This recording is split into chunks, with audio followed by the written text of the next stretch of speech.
All right. Happy Saturday, ladies and gents. Welcome to the Pregame show. We are now going to have attempt number 2 at getting our season underway and getting a tick in the win column, which would be nice because 2-0 or 0-2 does not have a good ring to it. So would love a chance to rectify what we saw on last Sunday against the Giants. But another jam-packed pre-game show. I'm not sure how long we'll be here for, but it will be at least an hour. I would presume. So it's an interesting time slot that I've put forward. I figured, well, it's a home game. People will be heading in an hour and a half beforehand. So maybe I'll catch all of you now before we get to that point, sort of the calm before the storm. I'll also be there, so I'm looking forward to soaking up the atmosphere. I like getting there pretty early, so I'll probably look to get in at what's early? I like to get to my seats by say 6:30, 6:45, and just watch the stadium sort of fill out and really just soak it up, because once the game starts, it just goes like that, doesn't it? So I really want to take the opportunity just to embrace that build up, that anticipation. First thing right off the bat, though, Ash Johnson severely injured in that VFL practice match against the Northern Bull Ants. Yesterday, a good win for the Pies. They ended up winning by 70 odd points. So really good to hear of that outcome. Northern Bull Ants not the strongest opposition in the VFL, but you'll take it. You had players like Mason Cox there, Will Parker, Cochrane, a bunch of players that will hope to have some sort of imprint on the AFL season. So their official season kickstarts next Saturday at 12 at Victoria Park. I forget who it's against. Maybe it's Sydney. But nevertheless, I will be doing a live stream for that game as well. So we'll have the Bulldogs Friday night next week. And then the following day at 12 o'clock, if you want to have a sit down and watch along with me, we'll do that, watching some of the lads put their best foot forward. Really excited to see Charlie West, Cocker, and Will Hayes hopefully feature for the VFL side next Saturday, making their club debut. Now, the unfortunate news in that game was the fact that AJ, at the very least, he's done some sort of ligament damage, whether it be to his ankle or his knee. He had to be stretched off after landing awkwardly in an attempt to actually take a specky. Just sort of his foot sort of just got caught underneath him, and based on the footage from what we could see, it seemed like he was in some serious strife and was really struggling to deal with the pain at the time. So best wishes to AJ. I haven't seen anything come out just yet as to what the results are from the injury, but fingers crossed hopefully it's not long-term. However, if it is long-term, we'll probably put him on that long-term injury list, and it will open up a spot on the list for the mid-season draft. But hopefully, AJ, it doesn't get to that point. Very, very sad to hear. The footage was quite distressing, but that's the way it is. The footy and sport in general is quite unforgiving, and this is just the way it is. Like he's in his final contract with the Pies to prove himself. Yes, he's already a long way back, but now it's just, you must feel sick if you're Ash Johnson, injured now and you've had opportunities and you're probably going to be starved of it this year. And now to add it on top of that, you're probably going to be out for the majority, if not the entirety of this year. Very unfortunate.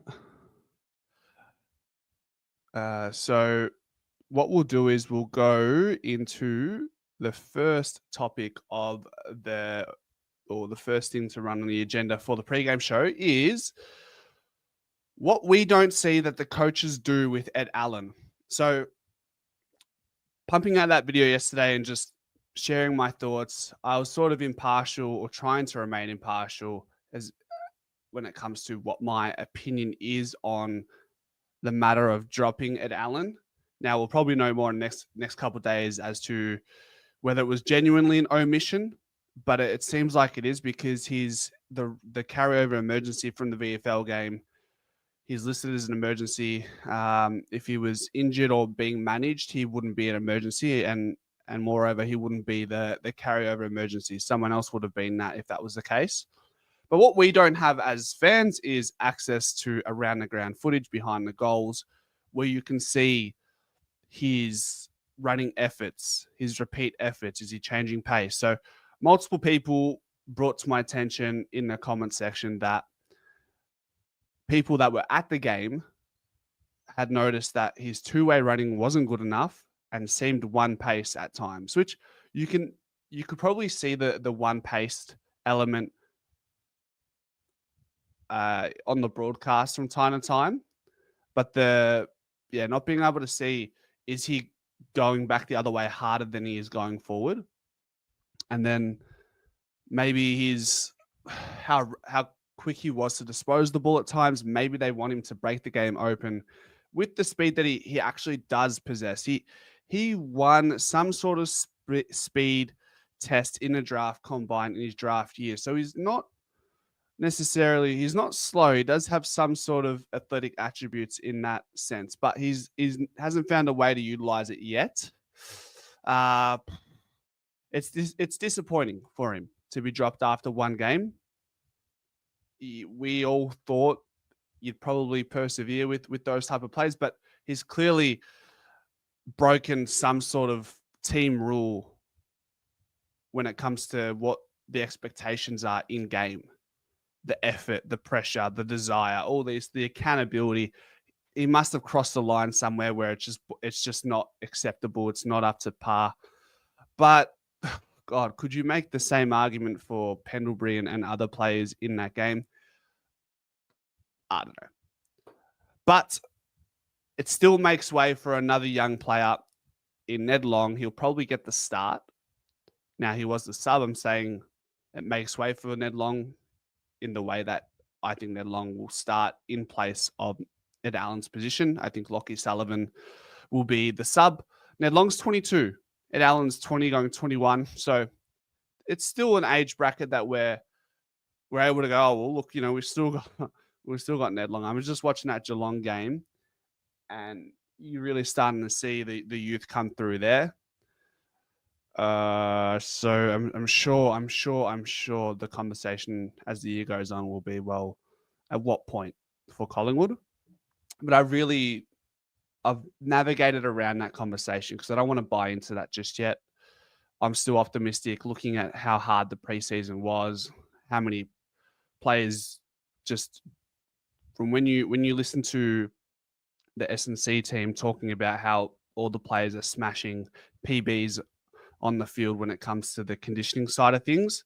I'm not willing to buy into the age narrative yet, but it's certainly like it's the little man in my head just sort of just knocking at the door and saying, hey, but we won't do it yet. We won't do it yet. But Ned Long, okay? Now, in the video I made yesterday as well, I mentioned Ned Long and speed and bulldozer in the same sentence, in the same line. And people in the comment section said, can't believe you just mentioned Ned Long and speed at the same time. Maybe I didn't extend on the point enough. I sort of just went to the next context or subject, but he has speed in a way that because he's a bit of a wrecking ball and a bulldozer, it makes him look faster than what he is. And you can definitely argue that regardless of how Ned Long matches up with an Ed Allen speed-wise, you'd have to say Ned Long almost looks faster than Ed Allen because he's able to break into different tempos of speed. He's able to break tackles, and it just makes him look a little bit more bullish and explosive than maybe what he really is. So that's probably more the conversation I was trying, or more the point I was trying to highlight. But sometimes when you're making videos every day, you do miss little nuances in the points you're trying to make. So please forgive me. Forgive me. So is it likely Ned Long starts in the midfield and plays on Jason Horne-Francis is the next point. Not sure how much Perryman much of a role Perryman or assignment Perryman will have on Horn-Francis. I don't think Perryman's the fastest dude going around. Does that mean Ned Long plays on him, or who is it? That's what intrigues me. I would probably make the point that Jack Crisp and Beau McCreary are the better assignments for Jason Horn-Francis over the course of 4 quarters, maybe a tag team effort. They both ran through the midfield in the 4th quarter. I'm hoping Fly pulls some levers here and gives some midfield time when the game is up for grabs to these lads. To give this time to them in the 4th quarter when the game is iced against GWS. What does it mean? Does it mean you're saving the petrol tickets for blokes who have been in the midfield all day? Or are you saying, let me try these guys now in the 4th quarter and see if it's worth trying them against Port Adelaide? This is their audition, that 4th quarter. So that's what I'm thinking. And looking at when the team's released, we be skeptical, but with the lineup, Jack Crisp was listed on ball. But Perryman was also listed at halfback, and Josh Dacos was also listed into the centre. So I don't think, I'm skeptical. It'd be unusual to put Josh Dacos in the midfield off the back of 0 preseason training in that position. And even more than that, he just overcame an ankle injury and had to pass the fitness test. So would he be fit enough to perform in the midfield? I'm not sure. But yeah, maybe the starting centre bounce, maybe we can see Harry Perryman, Nick Dacos, and Jack Crisp to start the game. And then you get someone like Scott Pendlebury and Ned Long to start on interchange. I think, what's the harm in starting Pendlebury as an interchange player to start the game? I don't think it's that big of a deal, if I'm being truthful. Let's catch up. Stephanos, how you going? Bazza, I'm good, mate. How are you? I'm going to act nonchalant about it and see if the W comes our way. I hope so. Chris, Talbot, Anthony, Caleb, Champs, let's go. Alan held over from a VFL practice match. Late change tonight. I doubt it. It's just he's the carryover emergency. Josh is playing tonight. Go the Pies. Harry Leonard says big game today. They were saying a broken ankle, Peter. Damn. Yep. Dane Swan, deja vu. Yeah, it's probably over for AJ, unfortunately. Lockie, how you going, brother? Chris, let's go. Godzilla, are you heading into the game? I am. I'll be there. Will you be there? Maybe George says maybe they're giving a rest from heat fatigue. This body is not mature. I fail to come to terms with that reason, George. I think if you're going to be the carryover emergency in Ed Allen, then you're not being managed. You're available. You're not in the best 22 for this game. Club confirmed leg fracture for AJ just now. Damn. Let's see. That's a shame. Ash Johnson injury update. All right. Let's read this. See what's cool. So, Collingwood forward Ash Johnson will be sidelined for a number of weeks, with scans last night confirming a fracture to his left fibula. Okay. Johnson sustained an injury in the VFL game. Ash sustained an injury during our club's VFL game afternoon. He's expected to undergo surgery and will unfortunately spend an extended period of time on the sideline as he recovers. This is obviously a significant setback. Ash remains in good spirits. So the fibula is probably not the worst outcome. I imagine there'd be some ligament damage there, hence the as well as the fracture in the fibula, but it's not the tibia, which is the big bone in your leg. So, and it's not your knee, it's not your ACL. So, look, maybe he misses a couple months and he sees the back half of 2025. So that's really positive. That's good to hear. That's good to hear. I'm happy. Woody, how you going, mate? How are we feeling? I feel good right now, but come back at 11:15 for the post-game show, and we can revisit how I'm feeling then and how we're all feeling then. So yeah, surely it can't get much worse. Quote me here. It can't get much worse than what we saw on Sunday. Redemption Day, says Mark. All right. Moving on to the next segment for the pregame show. Let's talk about bit of a team thing. So we have to see the tackling craft that we've been hearing all about this preseason. A concerted effort has been put into tackling with Boydie, the midfield coach. Let's see it. Being minus 20 in tackles against GWS is horrific. Does it mean we weren't around the players enough to lay tackles? Maybe, but there were also many times throughout that game where we just weren't sticking tackles. Quaynor probably missed 2 or 3 tackles in one sequence alone that led to a Darcy Jones goal. May have been that goal that sort of broke us open in that third quarter. Don't hold me for ransom there, but it may have been that specific moment. But we've just got to stick these tackles. You bring someone in like Boydie, and you also bring in Jack Viney's brother, who is a body mechanic specialist to work on your tackling craft. You've got to stick those tackles, and it's a part of our DNA. Like I remember going back to that Brisbane game early last year after the 0-3 start. We had one of our best pressure games since 2014. That's the sort of response we're hoping to see at the G tonight. So how is it? It's a bit overcast at the moment, so I don't imagine it being incredibly hot, and certainly not as hot as it looked like on Sunday against GWS. And we don't see the humidity, but the boys definitely feel it. So there's that as well. So come on.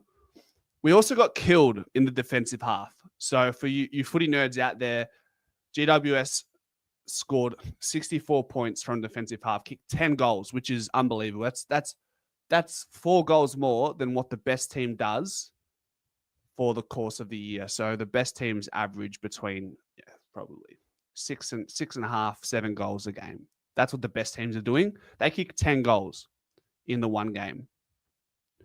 And what makes it worse is we were only able to kick 2 goals from our back half. Last year, we were bottom 4 for goals from back half. The last 5 games, we start to bring that back. In 22 and 23, we were a top 4 side. So it's definitely it's something you want to be able to lean on throughout the course of the year, is to be able to score from the back half. So we've lost that. We lost it for the most part of last year. We brought it back a little bit in those last 5 games. It was nowhere to be seen on Sunday. So hopefully we can bring that back. The other thing, allowing 3 goals from kick-ins cannot be accepted. You're lucky to kick 1 goal a game from that source, and we conceded 3 goals against GWS.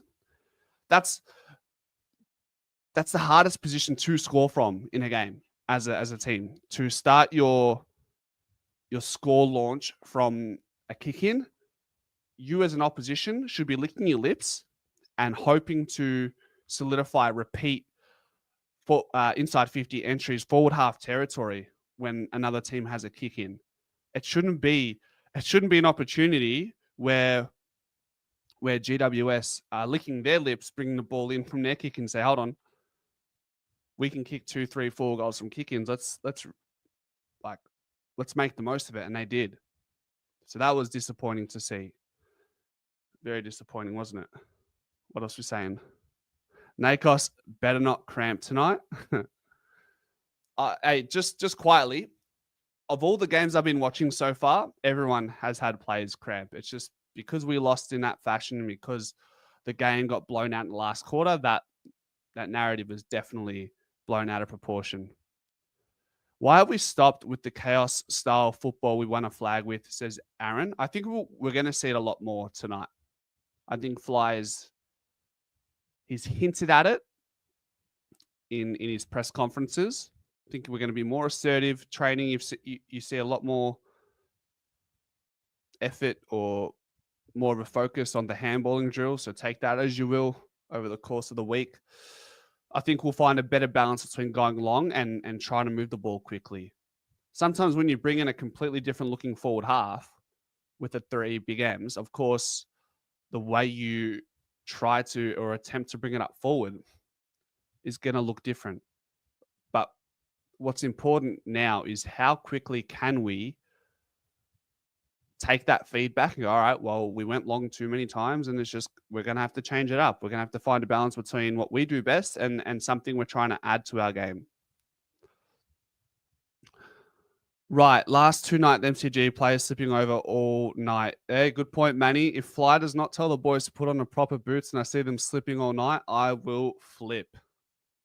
With something else before that, says Manny. Good point. Yesterday it was horrible. So hopefully they're wearing their, can they wear metal cleats? I don't know. But yeah, being a goalkeeper, it was a pet peeve of mine and many people playing soccer. If you're slipping over as a goalkeeper because of the muddy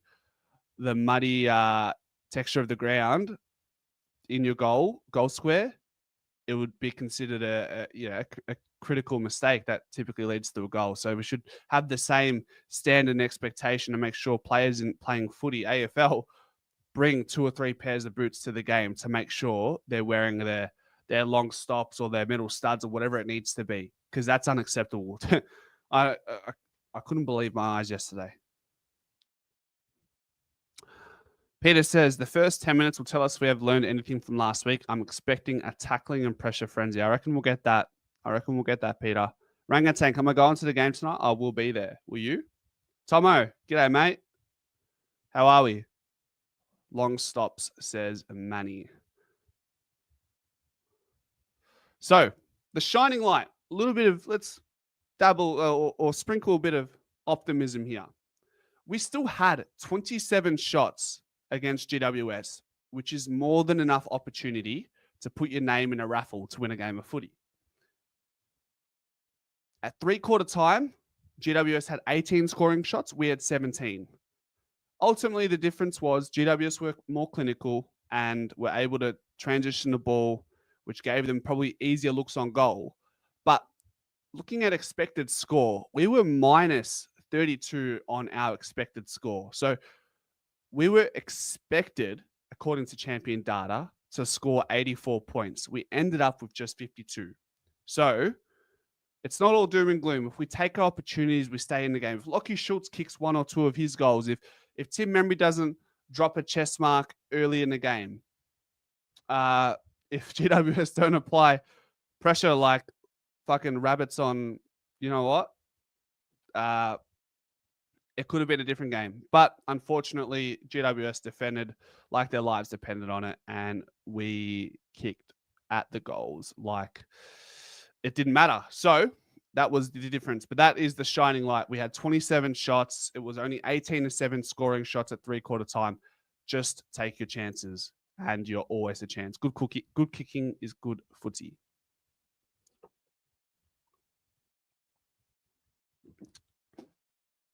So we just mentioned it before, but we also can't over-rely on our contested marking prowess.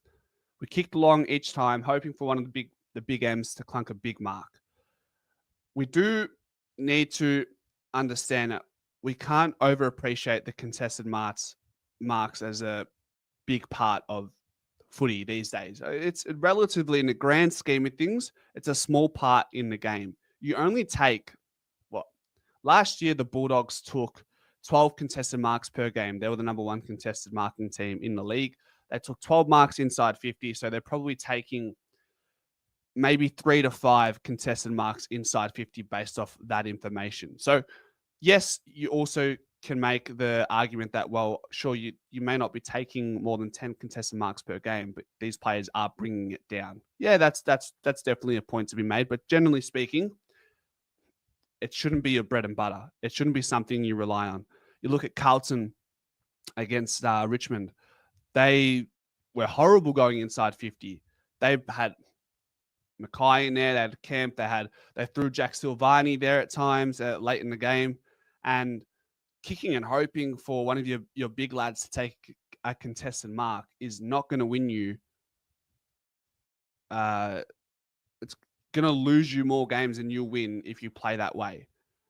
I think Carlton maybe scored, I think the stat was 37% of the time going inside 50 that result in a scoring shot, which is well below where you want to be. So we just can't become that team.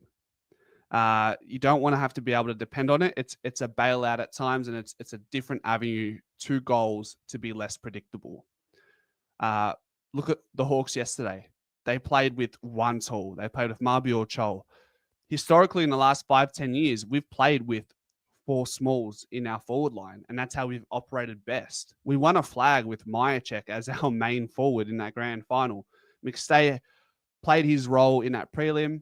Mason Cox and DC also gave a helping hand in the forward half. But for the most part, we are traditionally accustomed to playing as a small forward side, which always goes back to the point I've been making is having Mason Cox in the side and having McStay and Myercheck as your key pillars in the forward line. Give McStay a break with this pinch hitting in a ruck. Get Mason Cox in there. Get first use. Let's get what we wanted from McStay, and that was goals and presence in the forward line, not in a ruck. That's what I'm thinking. How do you think Houston will go tonight? Says Chris. I hope he goes well. Yeah, Carlton's capitulation has been amusing, Peter. It smells like this, says Ken. As being like last year's start, I hope not. I'm hoping they turn up to play some good footy and no cramping or injuries. I hope so too, mate. Harry says, I think Richmond beating Carlton shows that the preseason game wasn't against a VFL side like the narrative said. Hopefully the Pies use this as motivation going forward. Probably teaches you the most important lesson in life is not to be complacent. You play that game another 10 times between Carlton and Richmond, Carlton probably win every other game. They had that many more inside 50s. They just looked like so panicked. It was unbelievable. Like they were missing every kick, every hand pass, every contest. They missed the target or they lost the battle against kids. I don't think that happens 9 times out of 10. And that one time being the game they just played, they could play another 9 times in a row. I don't think Richmond beat them. That's complacency. Yeah. Why do you say Myercheck? I say Myercheck and laugh because we won the flag with a smaller forward line. That's what I'm saying. I'm not laughing at Myercheck. I'm just saying we don't necessarily have to hinge our hopes on 3 tall forwards and then miss out on what Mason Cox gives you in the ruck. Yeah, Stefanos Lippa was disappointing when it mattered against GWS. He only had 4 touches in the first half. For someone who has been really impressive in the preseason and played really well against Richmond, had 37 touches. He has to bounce back in a big way tonight. He kicked 4 goals against this side at the G last year. So if that's anything to go by, hopefully Lipinski can what's the word? Sorry, guys, I completely fucking forgot the word. Hopefully he can do that again. How about that? For lack of remembering the term. I'm so happy Carlton lost, says Chris, aren't we all? They looked worse than us. Harry, thank you, mate. Welcome. Welcome to the team, mate. Legend. Welcome. Peter, we haven't had any key forwards since Cloak and Dawes. Yeah, then maybe Darcy Moore early on in the genesis of his AFL career. Tark says, I hate Lipper. Oh, sorry, hold on. Not I hate Lipper. Sorry, Tark. He says, I hope Lipper can bounce back. Need his speed. Yeah, he has to bounce back. He's too important to the makeup of our team moving forward. He'd be like 26, 27. He's someone that you just need to be performing. He needs to be in the consistent category every week. How old is he? He's 26. He's 27 this year. So he's someone who you just want to be turning up every week and giving you what you need. Yeah. All right. So the other concern going into this game today is, and it's a trending concern that has lasted the good part of 12 months. We're giving up too many uncontested possessions to really, really damaging outside players. Last week, we conceded near on 50 disposals to Lockie Ash and Lockie Whitfield coming out of the half back. So we need to be weary of players like Jason Burgoyne, Farrell, Finlayson, Bergman. These type of players will burn you by foot. So it's ironic, isn't it? For a team that has these highly pressure rated forwards in Bo, in Billy, in Bobby, in Lockie, Myercheck's are high pressure players as well. It's amusing to know that we concede the most amount of disposals from the back half by these types of players in 2024. How is that possible if we have this high pressure elite forward group? That's what confuses me. It really does. So at some point you have to make this a goal. Scott Selwood, who is the forward coach, he has to be saying to his troopers today, he's like, lads, fucking Kane, Farrell, Finlayson, like, we've got to keep it out of their hands. And if they do find it in their hands, make sure that they are butchering it. They're kicking it under the pump. Look at Josh Dacos. When every single time he got the ball against GWS, it felt like he had the ball for half a second and he had to put it on his boot almost immediately. So this is the effort that we want to see from our forward players applying this sort of pressure. That's what we want. Who played well in the twos yesterday? I'm not too sure. I wasn't there, but we'll do a watch along for the first game next week. Ramish, do we know what injury AJ got? He got a fracture to his fibula, and I imagine he'd also have some ligament damage to his ankle. But hopefully, it's just a couple months, and he gets an opportunity in the VFL in the back half of the year.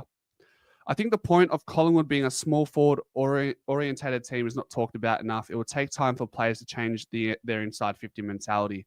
That's what I'm scared about at Harry. We've certainly over corrected the way we went forward last week with the way we were entering our inside 50. I'm just hoping we can quickly amend that and remember that we were the best converting side going inside 50 last year, and we didn't need these tall timber targets. So yes, you do need those bailout kicks, but we just have to find the right balance. That's how we want to flag. Getting the ball out the back, getting Jamie Elliott running goal side of his player, Bobby Hill. Like this is what we've made our game on. That's what I think that's our DNA. And we can't move away from that. That's years of work. That's years of list management. The run that Lipper gives us is second to none. When he's playing well, we play well as a team. When he's not playing well, it affects us because his run is important. Very good point. Very good point. He's definitely one of the hardest runners in the team, probably second behind Isaac Quaynor. Apparently Parker was BOG, says Peter. All right, we'll keep an eye on him next week, won't we? Chris Talbot says, I don't think Pendlebury and Sidebottom should be in the midfield tonight. We look too slow when they're both in the midfield. I agree. I said earlier, I would like to see Jack Crisp, Nick Dacos, and Harry Perryman for the first centre bounce of the game to inject some speed into the side. Get Pendlebury coming off the interchange. Get Sidebottom on a wing. Steve asked, why is the pregame so early? I'm going to the game, Steve. So I figured we're all, it's a home game as well. I figured let's get this sorted early because it's a Saturday as well. I thought we'll give some time for the people going in to be able to head into the game and not miss the pregame show. Next week, next Friday will be even that one. I'll probably try to do it a bit earlier. I'll probably try to do it from like 4 till 5 again because I'll be heading to that game as well. Di Mattia and Ryan played very well too, apparently. Yeah. Yeah. Yes. All right. Have I got anything else for you guys? Let's see. The other point I wanted to bring up was if Bobby Hill is not having an impact on the game, you need to find a way to get him involved. Last week, I felt like he probably played a little bit too deep inside 50. So when that is happening and he's not getting involved, we need to bring him up higher up the ground. Swap him for a Lockie Schultz. Swap him for a Bo McCreary. Let them spend some time deep as that small forward, just to get his hands on the ball, get his hands on the footy. I said last week he needs to become a consistent player to break into that All-Australian squad. He needs to strive towards being what Brent Daniels is for the GWS Giants. Pretty simple. You need to find a way to have these types of players who can break the game open like Bobby Hill. We don't have Jordan DeGoey to do that. Nick Dacos was hampered in the second half. Well, who else can do that then? You're probably thinking players like Bobby Hill.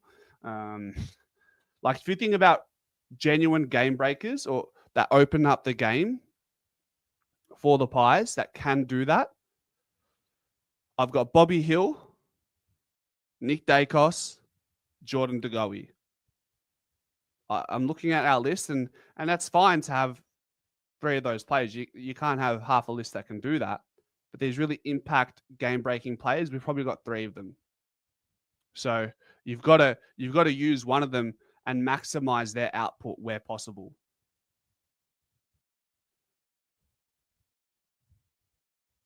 Okay. I feel that Brazzy needs to step up today. Didn't see much of him last week. Sometimes Brazzy's a role player, so sometimes you're just not going to see old mate Braz have the greatest impact in the game. So he's sometimes a victim of his own role. I thought he was okay. I'd have to watch back bits and pieces of his moments throughout the game. I spent some time looking at Ed Allen, Quaynor, and the likes. Last chance for the Triple M's, you reckon? Ooh, I'm nearly there. Yeah, I was. Preseason form was good, but fundamentally, you guys know how I feel about this. How I feel about Mason Cox not being in the side. I'm waiting for my KFC to arrive, and then I'm off to the station. Go Pies! I'll be at the game as well, MD. So looking forward to it. Yeah, Mark, good point. Braz has fallen off from his All-Australian season, as too has Isaac Quaynor being in an extended squad. These players need to find ways to have more impact. Agreed. Can you live stream the game? I won't be like from the ground. Can't do that.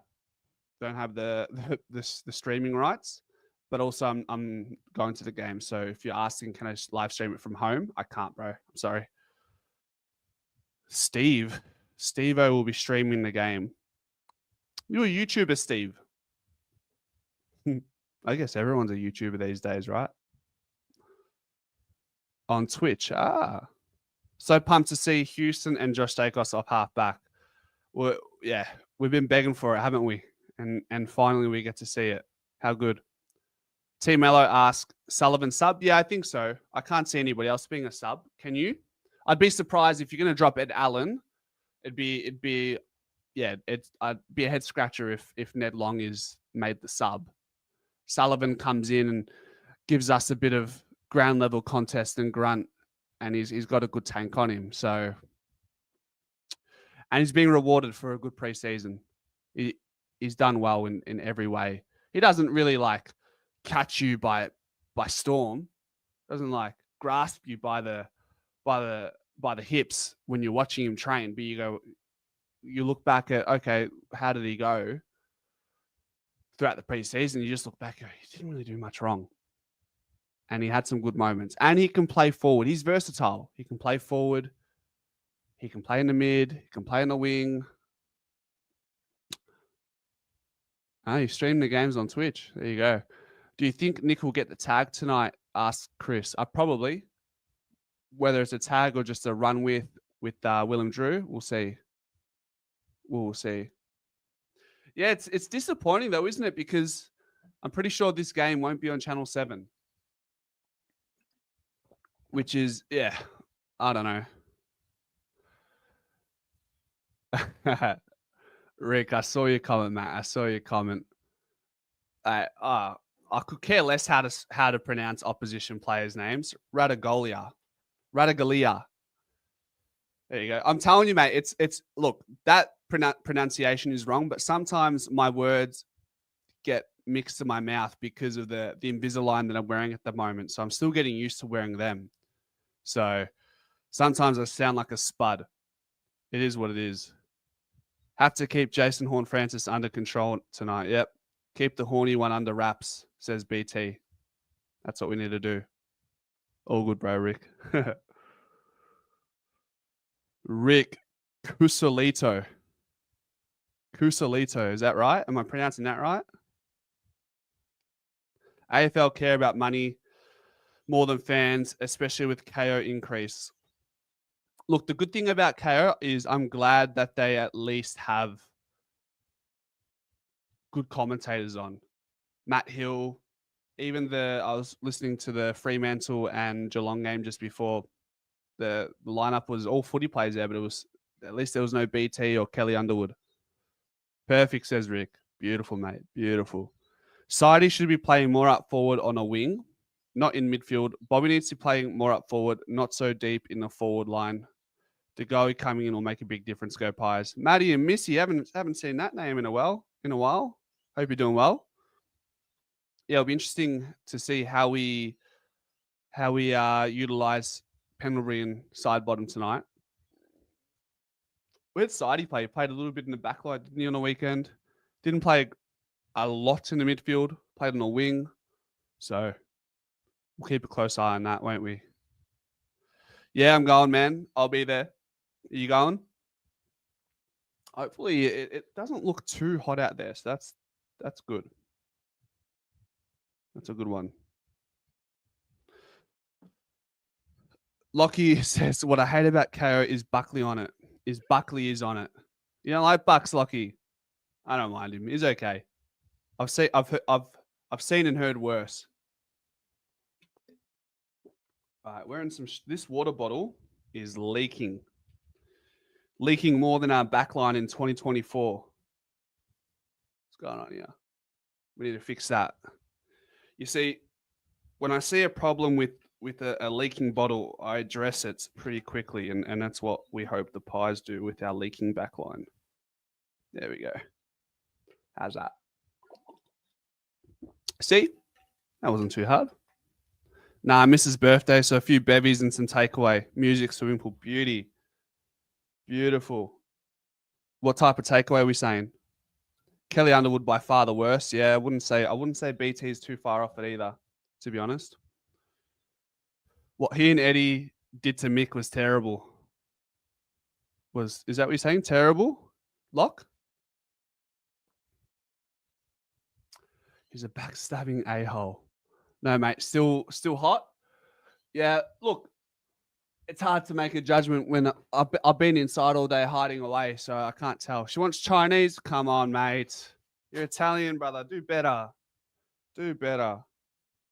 You're gonna have a runny tummy tomorrow, mate. Especially after a few beveraginos. You know what I mean? Do you think Bobby or McCreary will play? Chuckle Chow. Do you think Bobby or McCreary will play in the midfield tonight? Says Chris. I think definitely not Bobby. I think Bo. There's a chance. There's a chance. Played in the fourth quarter last week. Maybe that's a sign of more things to come. Lockie, I can't help but hate him. Damn. He's one of the footy greats, though, no? For the Pies. Anyways, guys, short and sharp one, 45 minutes pregame show. Thank you all for joining us, and we'll see you for the postgame show. Hopefully, we get a W in the win column. Go Pies.